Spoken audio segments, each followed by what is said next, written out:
Frustrations are rising in Philadelphia once again, with Max Kepler right at the heart of things, expressing his frustration with his lack of opportunity and not being the everyday left fielder for this Phillies team. As Drake once says, we have bench players talking like starters, and that is not what I want to hear on this Phillies team. I'm going to dive into exactly what Max Kepler said, how it impacts this Phillies team, and why I'm a bit fed up that this is even coming out of his mouth in the first place. Now, before I dive fully into things, do want to remind you guys, as always, to make sure you are hitting that subscribe button. Once again, at this time, 72.4% of you guys watching these videos have not subscribed to us here at Phillies Digest. It's back to being a bit of a tough stretch for this Phillies team, but I do want to dive into the latest with Max Kepler in particular, who's certainly putting a bit of an interesting mark on his back from my perspective here. And to get into things, we do have a bit from this write-up here, which states this, a 2-1 loss to the Houston Astros, was how the Phillies reached the halfway point of the season. They allowed 5 runs in 3 games and lost all 3. They hit 83 homers in 81 games, their lowest output halfway through through a season since 2017.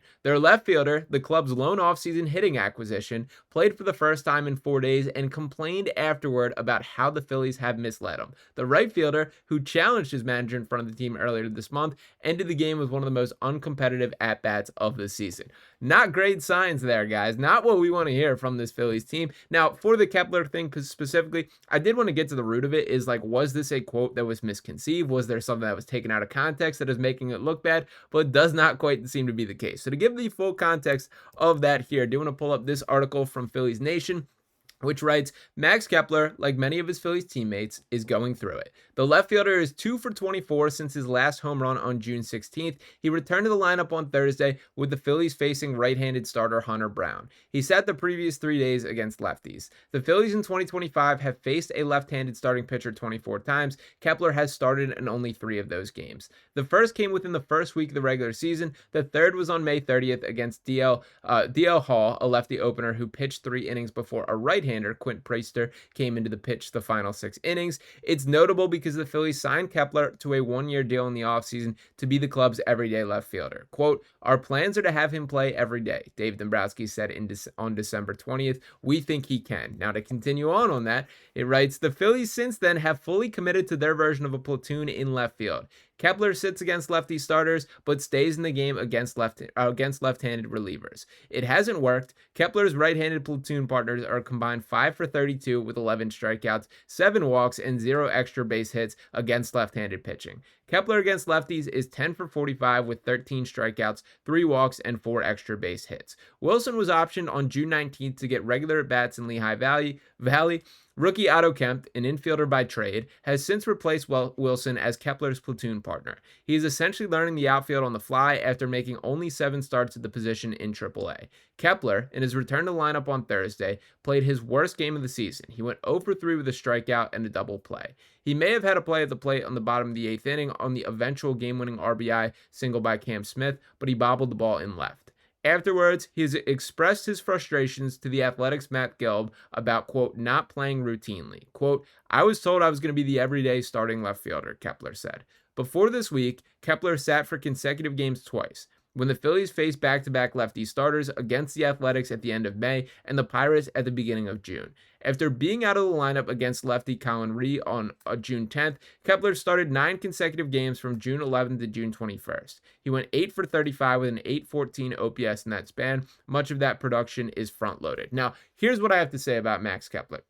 I can't have the complaining when you're underperforming. And maybe I'm viewing it from the wrong lens of this is not Max Kepler underperforming. This is who Max Kepler is, because that is kind of what the stats tell us in this situation. And to dive into his full stats on the season and what he's brought to this Phillies team, we're talking about 9 home runs, 27 RBIs, a .300 OBS on-base percentage there, 28 walks. In his 235 at-bats, he has just 49 hits. Struck out 55 times. This dude has the 7th most at-bats on this Phillies team. That is plenty of a volume of sample size here. And my biggest critique here would be, if you feel that way, if you're sick of not getting more opportunity on the field, then play better, dude. That is what everything comes down to. And I think this is summed up pretty well by right here by, shout out to Kylie here, great Phillies follow, and she tweets 209, 300, 383 with a 683 OPS there, with 9 home runs and 27 RBIs in 235 at-bats and 72 out of a possible 81 games play. He's 7th on the in at-bats on the Phillies. That's where I sit on things. We have plenty to show what you can bring to the table here, and what you're bringing to the table, frankly, is not enough. Now, if we're going to diagnose the root of this, we certainly can throw some blame on Dave Dombrowski. This was never really a signing that made a ton of sense to me, and I think we're kind of seeing that all come to fruition. And to give a nice quote from this that we do have, or shout out to pulling this up here, coming from John Foley here as I pull up these stats, that he'd never made sense for the Phillies to sign Max Kepler in the first place. He's in his 11th season with an .853 career OPS against lefties. Who did they think they were getting? Also, Kepler has played in 72 of 81 games, so I don't understand his beef. Play better to get more time. That is as simple as it comes. Now, the problem with all of this, with Dave Dombrowski included here, is the issues with Kepler have been compounded by the rest of the outfield. That we know the deal with Brandon Marsh and Johan Rojas to this point. And Rojas in particular is a guy who deserves a bit more heat of late. That there has been pretty much zero strides forward in his production at the plate. Pretty much zero strides forward in his approach at the plate. And one of these Astros losses,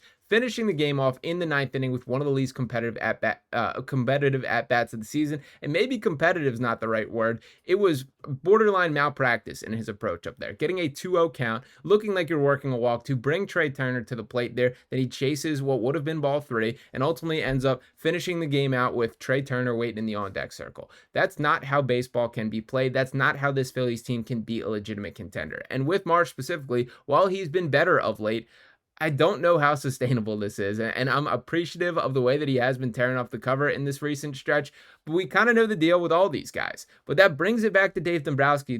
If we know the deal with the Marsh and Rojas duo in center, then you just have to get better in the left field spot. You have to get a guy that is more reliable or brings more to the table. And I think there was this belief internally, I've certainly seen this from some of the John Boy guys, of he's kind of been, throughout his career, playing for the Minnesota Twins, just out there, just kind of not needing to be in the mix of competition by MLB standards, or not a guy that was, thrown into the Thunderdome of these high pressure situations. That if that was the case in Philadelphia, playing high leverage baseball where every inning matters, where you're watched under a microscope in a different way than a lot of teams out there, that you could get more out of them. But that's just proving not to be the case. And I'm not saying Kepler isn't built for the bright lights of Philadelphia. I am saying that he has a bit of a disconnect for who he is as a baseball player, and I don't love the way that any of this tone reads. He simply had to say nothing. That you don't have to reply that your biggest challenge has been the lack of opportunity when you've played 72 games and are 7th on this team in at-bats. That is plenty of opportunity for a guy who they've rolled out the red carpet for. They've given him every chance to earn that spot as an everyday left fielder, and he just has not done it.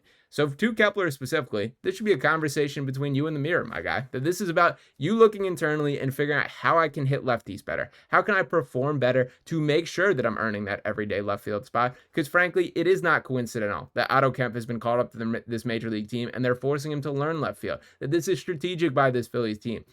They clearly have evaluated and come to the conclusion now at the halfway point of the season that Kepler is not good enough to be a left fielder. And that brings me closer to wondering if it's the end of the Max Kepler experience more than him earning this. That I do wonder if not just if they need to upgrade this spot in the outfield, if Kepler himself is just not a mix for this team in the way that they saw as designed here. So I hate that he said this. I hate that this is the kind of vibe being given off around this team right now. And I think we can kind of date this back to a little bit of this arrogance that sometimes the Phillies carry themselves with. That it is, we're this talented, so we're just going to beat teams. That is not how sports work. That is not how life works. That you got to show up, do the job, and I don't think that they are holding up that end of the bargain at a regular enough rate. Now, this is still a good baseball team. This is not something that is going to derail the season by any means, but it's certainly not what I want to be talking about at the midpoint of this Phillies season, of a guy who's seen plenty of opportunity, who has mostly been the everyday left fielder, is complaining about those lack of opportunities. So we will see what happens from here. I'm very curious to see if Rob Thomson responds to this. I'm sure that he will be asked by it,